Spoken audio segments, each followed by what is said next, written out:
Welcome to our channel. Today we how to authorize Grammarly for store listings and SEO, easy tutorial step by step clearly. To authorize Grammarly for store listings and SEO, start by opening your web browser. Navigate to the Grammarly website and create an account if you don't have one. Log in to your Grammarly account using your credentials. Once logged in, locate the Settings or Account section. Look for the option to integrate or authorize Grammarly with your chosen platform. Select the relevant integration for store listings and SEO tools. Follow the prompts to complete the integration process. You may need to allow specific permissions for Grammarly to access your content. After authorization, open the text editor where you'll be writing your store listings. Activate Grammarly within that editor by clicking on the Grammarly icon.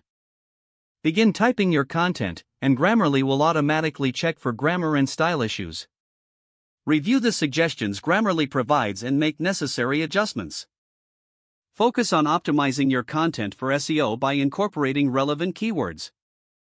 Use Grammarly's readability scores to ensure your content is engaging. Regularly save your work to avoid losing any changes. Once you are satisfied with the content, finalize your store listing. Preview the listing to check for any last-minute corrections. Publish your store listing once everything looks good. Monitor the performance of your listing to see the impact. If the page does not load, refresh the browser or try again in a private or incognito window.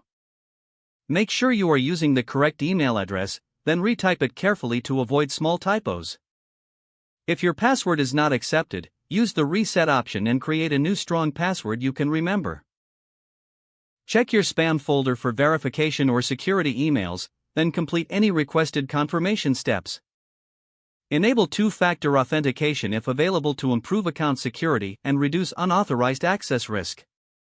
After signing in, review your profile details so your contact information and settings are accurate and current. If you see an error message, note it down and try again after restarting your device and internet connection.